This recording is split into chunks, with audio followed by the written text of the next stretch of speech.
Hey there, today I'm bringing you my conversation with Leah Logan and Mark Willcock from Indwell. Indwell is a faith-based nonprofit that partners with churches and communities to create affordable housing and supports for people that are seeking health, wellness, and belonging. They've got an unbelievable backstory, and if you're a church that wants to either support those without sustainable living or a church that's maybe looking to move out of its building, this conversation is definitely for you. Don't miss it.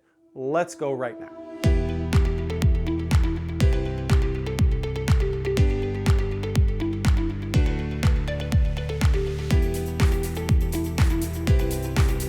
Hey, welcome back. My name is Mike. I'm a church helper, and my goal today is to help your church make every decision on purpose. Now, before we get going with my conversation with Mark and Leah, I'd just like to give you that friendly reminder that you can catch this episode on Spotify, Apple Podcasts, or YouTube. You can follow us on social media, and we would love for you to join our email list where we send out one email a week with some practical tips for ministry.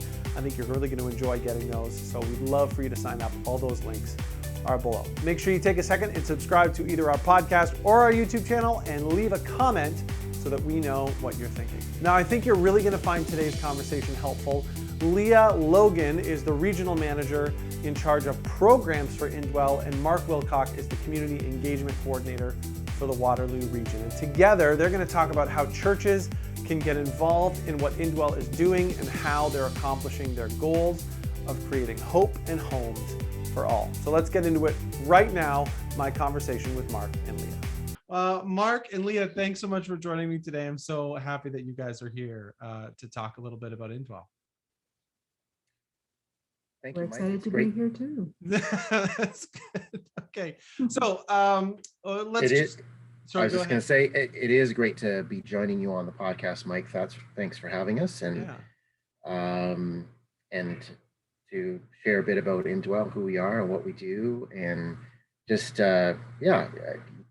this is an opportunity to publicly, because we're friends outside of this podcast and the connection with Indwell, just to publicly say congratulations to you and Lauren on Church Helper and to all that you're doing through your missional work with churches, and just love your mission statement, helping churches make every decision on purpose. And hopefully this podcast today can help churches in terms of being purposeful in how they serve in the community and organizations that they partner with in the community. So congratulations to you and Lauren, and it's just great to be here with you and your listeners today.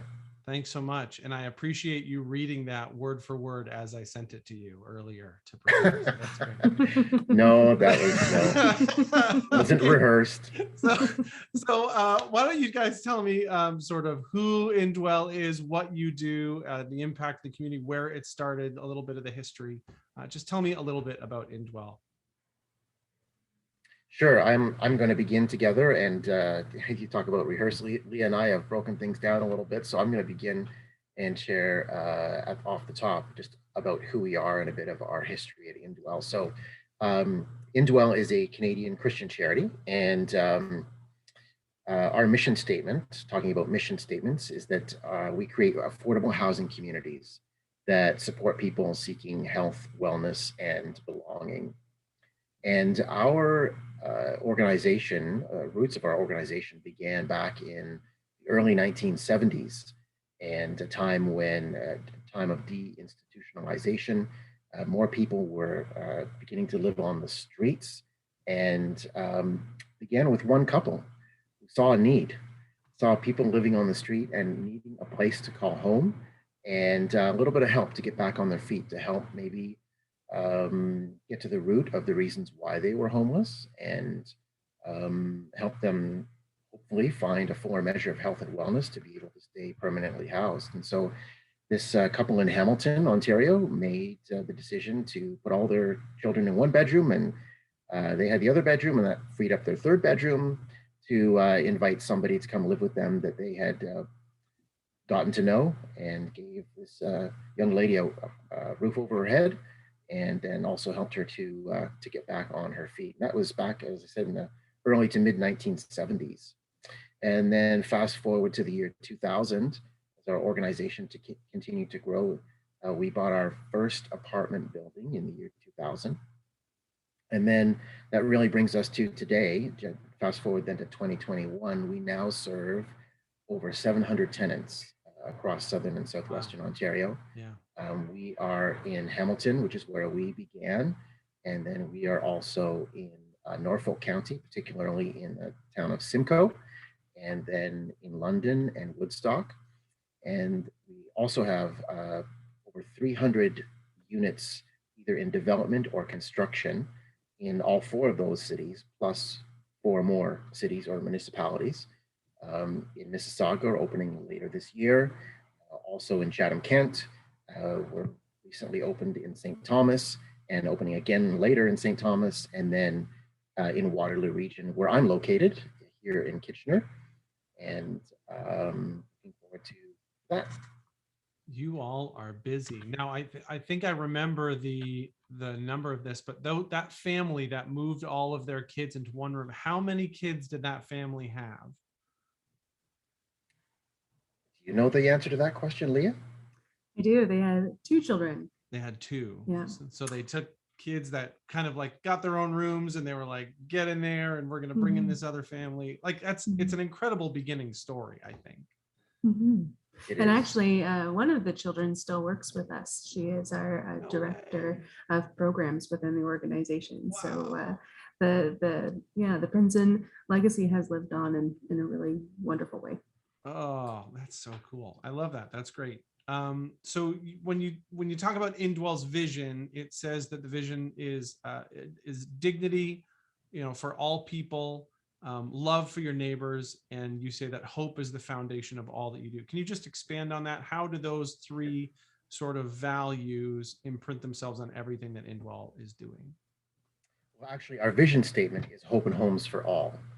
And our 3 values are dignity, hope, and love that drive our vision and our mission. And so just as you articulated them there, we first value the dignity of each person, that we believe there's an inherent dignity in each person made in the image of God.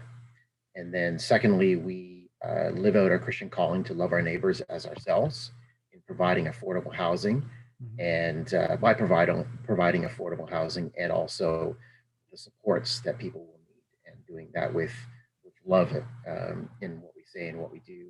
And then hope is the foundation really of all that we do and all that we say, because we believe that everyone needs hope. Yeah. And starts with having a safe place to call home, and then be able to, once they have a safe place to call home and some supports around them, we can begin to see that there is a brighter future ahead. Yeah, for sure. That's great. And so how does Indwell accomplish that, right? So you've got the buildings, but then you've also got the support. So how does it work? What are the nuts and bolts there? I think I'll step in here and say, Indwell, we are a developer, a housing developer, but we are also a health provider. And I think what's led us into that journey is recognizing the social determinants of health, and that housing is a crucial component of that. But then to maintain housing, supports are needed as well. And so that is what's led us to be, to wear both of those hats as an organization. And we've really worked hard to ensure that we can do both aspects of development and supporting our individuals. We've worked really hard to make sure we can do that well. So, the nuts and bolts, as you said, it's 4 key aspects or pillars of our model that we strive to accomplish. And so that is doing innovative development, not just development. We really want to make sure that when we are doing development, it is good quality homes that we are developing for the folks that we are going to serve. And a component of that is ensuring that our housing is designed to passive house standards. So while we are developing, we're also limiting our ecological footprint in the communities that we're joining and becoming part of. We are also, as the developers, the property managers. So we have a wonderful facilities team that gets to know our tenants and are on site on a daily basis to ensure that we maintain good quality housing that we design.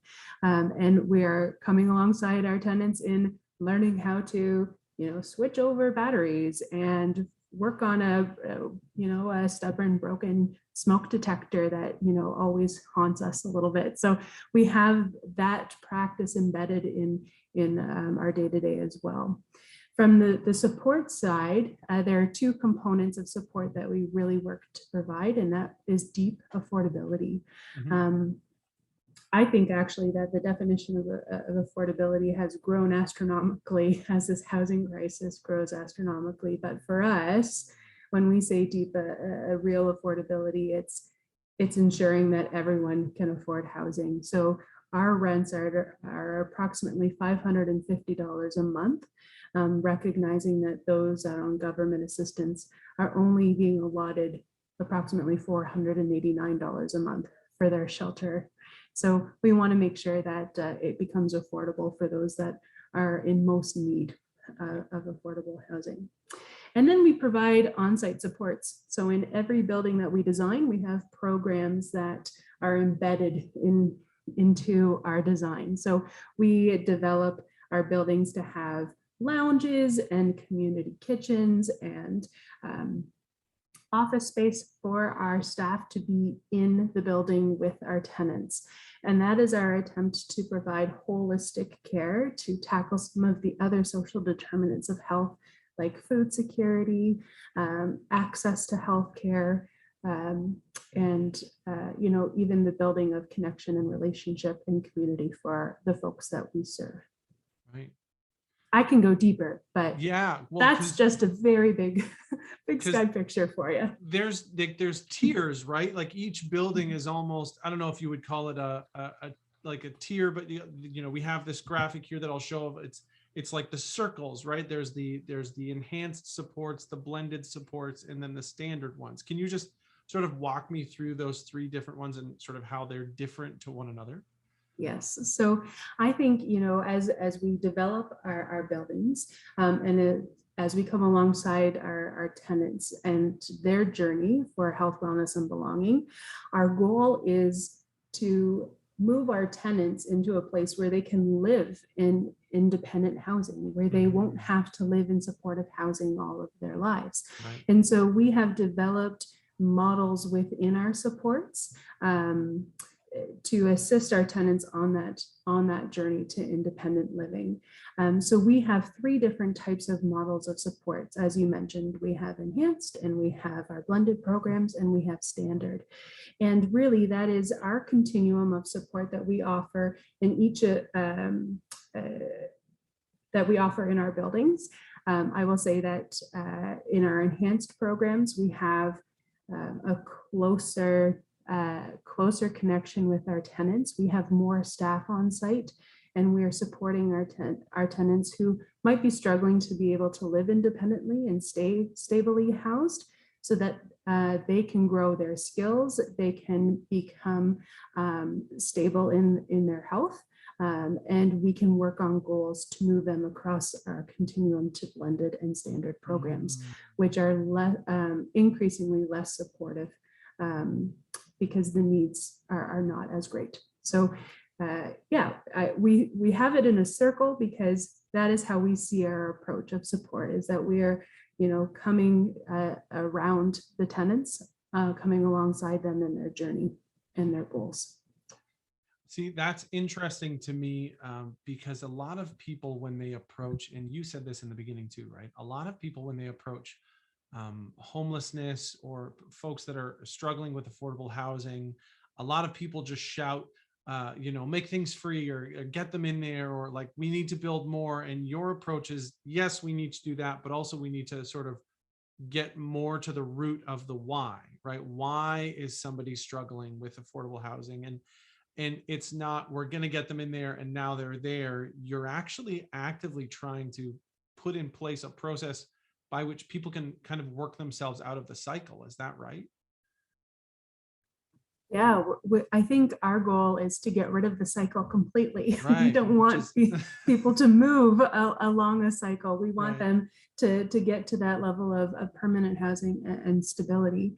I think a huge component of the work that we do is recognizing the need for connection and community. And I think this is why we work with our church partnerships in such a great way, because I think we have a kindred spirit to our understanding of what community can do for one individual. And so I will tell you, it hurts my heart a little bit when someone refers to one of our buildings as an apartment building, because we are much more than that. We really strive to create community in every building that we develop, so that our tenants not only have the support of our staff, but they also have, approximately 40 other neighbors that are going to come alongside them through their highs and lows of life.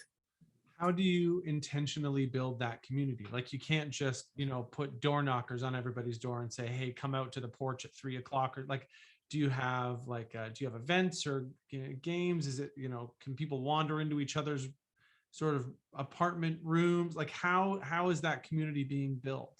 Because that's really interesting to me, that's such a key part of this whole process.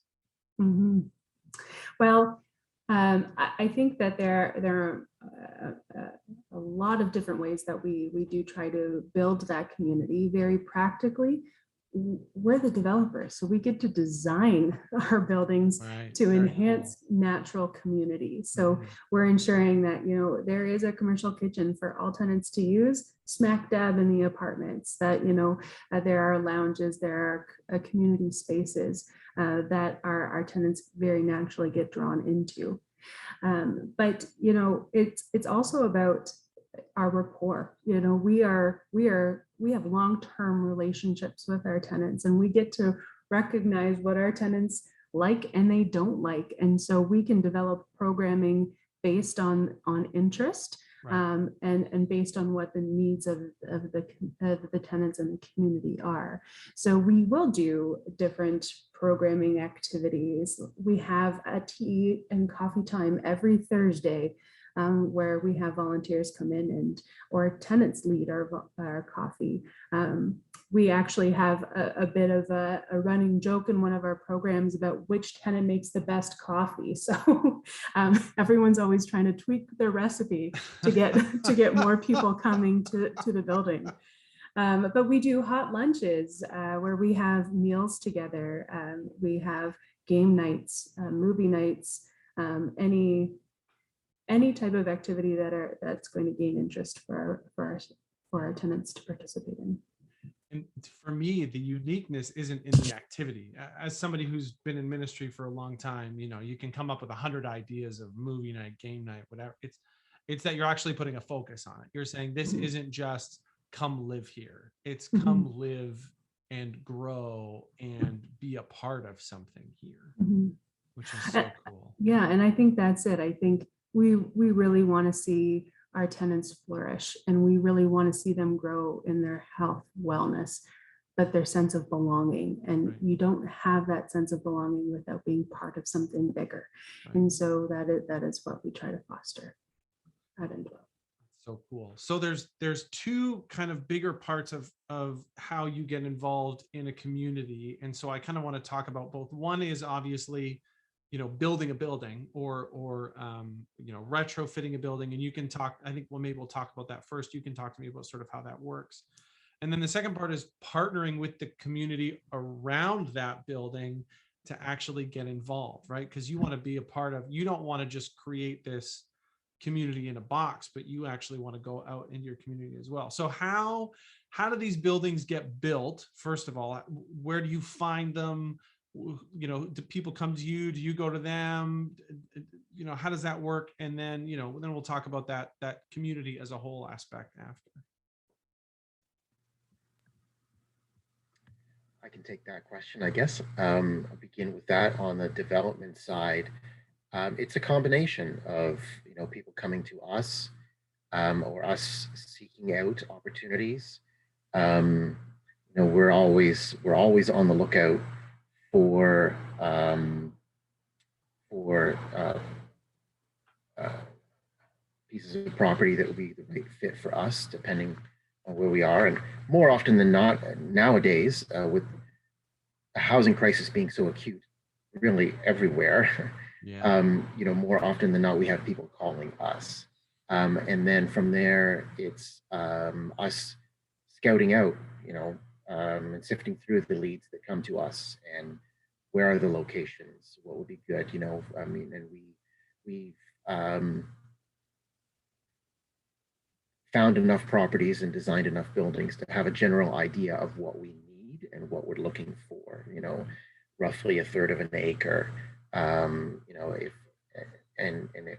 if it's in a location that is easily accessible for our tenants. So, there all the amenities will be located around them, that it's close to public transit, that those kind of pieces. And then from there, it depends on the economic side. How much does the property cost? How much is it going to cost to develop it? And then putting together budgets from there, and that help us decide, well, how much do we, how much will it take to build this building, and then how much do we, need from the community to purchase the property and design and build the building. And so we do build brand new buildings. However, we tend to favor adaptively reusing properties. That kind of lends itself to our preference to be environmentally friendly with how we design our buildings. And so rather than, generating something new, can we take something that is old and bring it back to life again? Right. So we've adaptively reused old warehouses, like the Harvey Woods warehouse, or factory rather, Harvey Woods factory in Woodstock. Adaptively converted that into apartments. We have converted a number of rooming houses, taverns, strip clubs, redeemed them into affordable housing. We now have a number of churches that we are adaptively reusing, and that's taken on different forms depending on the location. And then we go from there. And the beauty of what I love about what we do at Indwell, whether we're building from the ground up or we are adaptively reusing a building, is how we design our buildings, as Leah mentioned earlier, that having a good sense of who our tenants will be, and what their needs will be, we can specifically design our buildings with the tenant in mind. So, for example, where we build something as simple as the laundry, rather than putting it in the back corner of the basement, where it's dark and closed in. And, we put our laundry facilities on, higher levels in the building, on ground floor or upper level, or if it has to be in the basement, it's in a well-lit space, right? And there's lots of natural light in our buildings. We make sure there's lots of bike space available, bike racks, and even indoor bike storage, so our tenants feel safe and secure knowing that their bikes are not going to get stolen, or that they can, keep them well maintained. Things like that. That not every apartment building is necessarily designed for, but that's specifically how we design our buildings. And I forget the second part of your question. Well, do you have, you sent me a couple of pictures here, which I can, I'll show on the video portion here. And then if people want to go look at them because they're listening, in their car or wherever, we've got them on the blog. We'll make sure we link to those. Do you have a couple of projects that you've really enjoyed? I know, Leah, I've heard you say before, like, we really like taverns, or we really like, we love converting like those. But then also, I know you guys have worked with churches too, to take a space and maybe keep some of those like those heritage, those highlight points, and sort of build them into your design. So do you have a couple of projects either that you're working on or that you've done that you're like, these are my favorite, and those are the ones that you should go look at because I think they're really cool?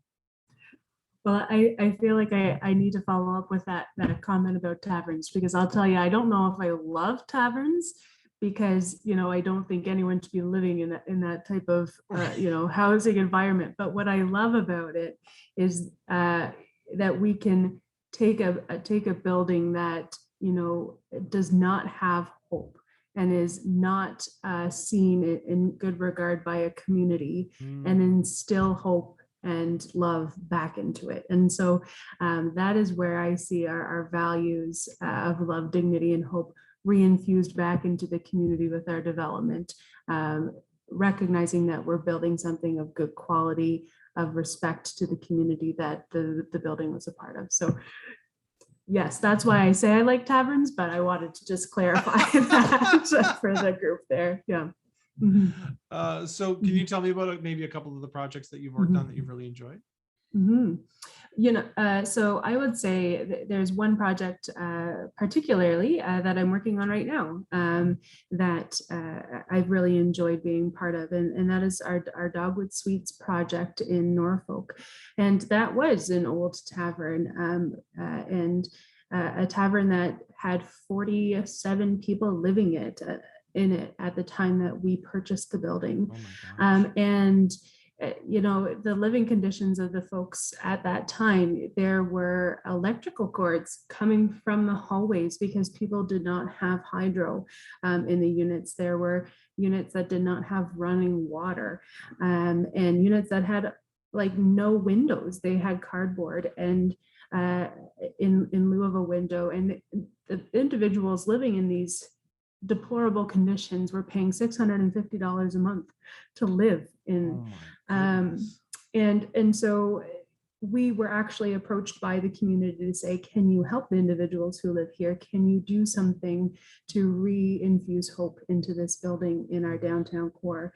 And so, with the support of the community, we purchased the building and we rehoused the 47 people that were living in that space into good quality homes.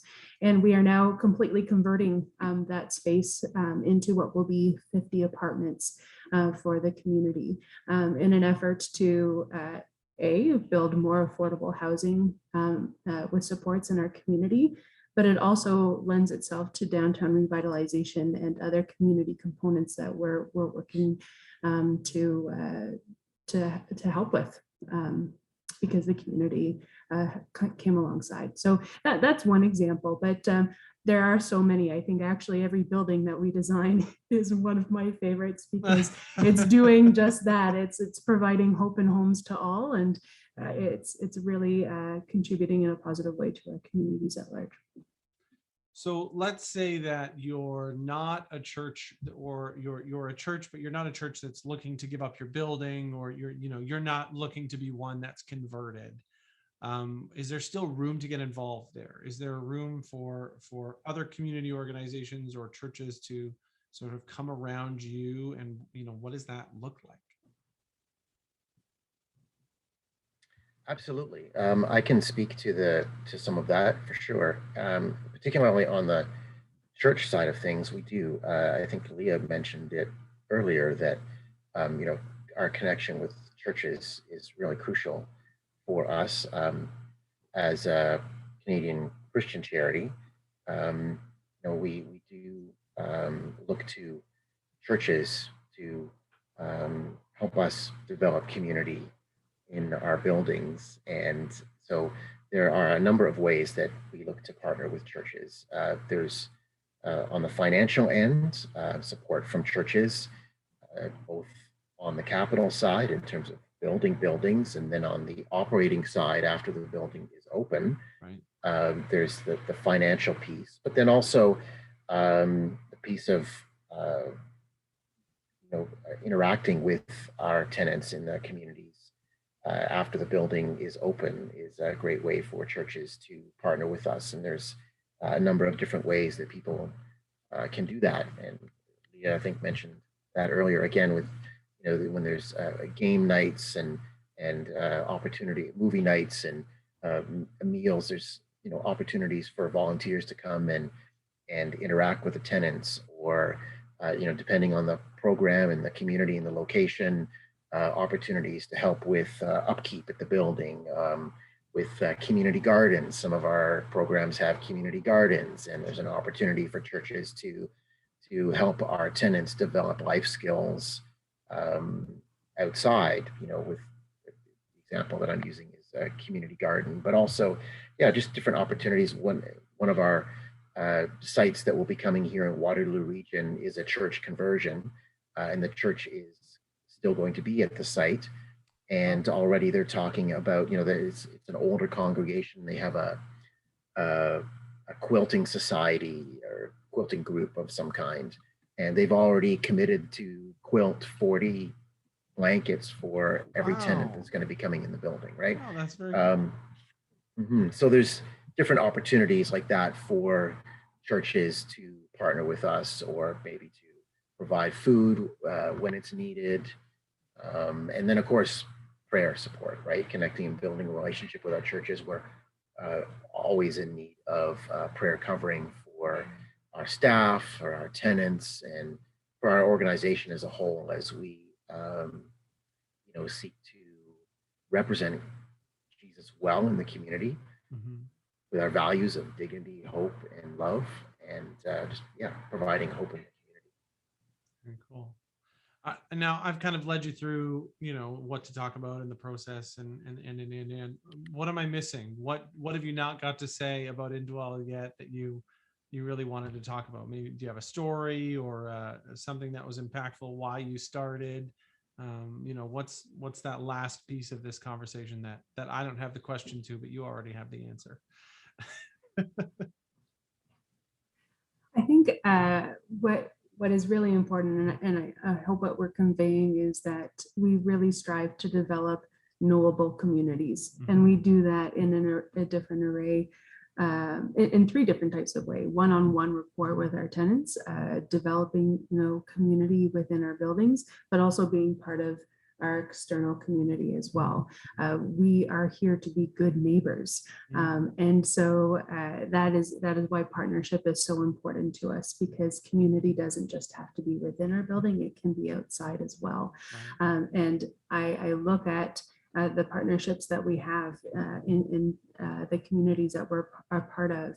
And I don't know if our tenants would be doing so well without the church contributing in different ways as they can. An example of that, I'm going to just use Simcoe again, because those are my roots. But we converted an old education center that was owned by St. James United Church, and it was a very dear space to them. And so we wanted to honor that space, and so we kept the stained glass, and we kept the really important components of the building in honor of St. James United Church. But they continue to be such a wonderful partner to us in that we have many volunteers that will come in and do various programming with us. Or when we have a tenant in need of some spiritual guidance, we have the minister that will walk on over and say, hey, let's go for a walk. And we have, financial support as well. And it was just different degrees of support from that community. But that is one congregation that is coming alongside our tenants. And when we have partnerships like that, that is what allows us to grow as a community, and our tenants to flourish. Right. So I would say the knowable communities, it's a component of what we do, but it is the essence of what we do as well. So we can't thank our partners enough for that. Yeah, very cool. Mark, did you have any other? I would, I don't have anything new to add to that, but would just agree with what Leah has said, that really, community is what we're about, that we're, as we say over and over again, we're not just building a building, but we're building a community. We want people to feel like they're part of a community, that we're looking for people to find a fuller measure of health, wellness, and belonging. And that's our mission statement and tagline in our mission statement. And it really is, they're finding fuller measure of health and wellness, belonging within a community. And that we need the support of our external partners, and we focused on churches. And this is the Church Helper podcast. I mean, we develop partnerships with anyone that would like to, develop partners with us that will help us to grow our community. And we want our tenants to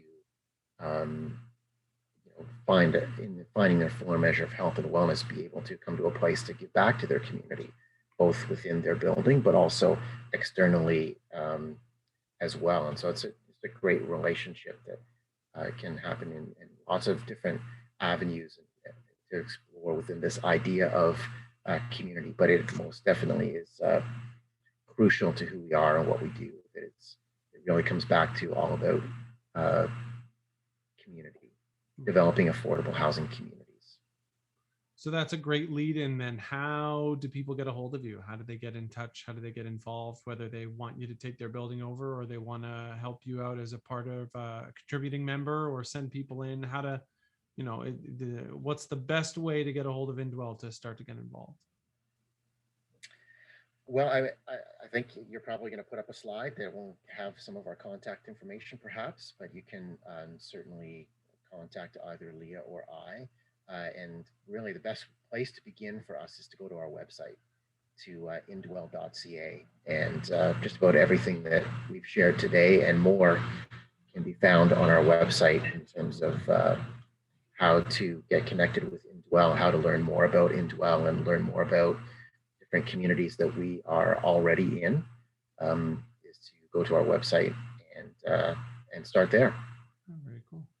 And like I said, I think you're going to share I think at least for those, if somebody's in the car, they're not going to see the slide, but if they're watching online, they're going to see the slide. And sure. They can go to our website there, or my email address is mwillcock@indwell.ca or Logan@indwell.ca are easy ways to get in touch with us. That's great. I'll make sure we'll link the website and any of that information and the pictures and your email addresses. We'll make sure all that stuff is linked on the blog and in the show notes to make sure everybody can get to see that. Well, thanks so much for taking a few minutes to talk about Indwell. I love, you guys know this, it's why you're here. I love what you're doing. I think that it's so cool, both for communities and for folks that really, really need this help and hope and support. And I just hope and pray that you guys continue to have opportunities to get into new communities and to, build people up that really need it. I think what you're doing is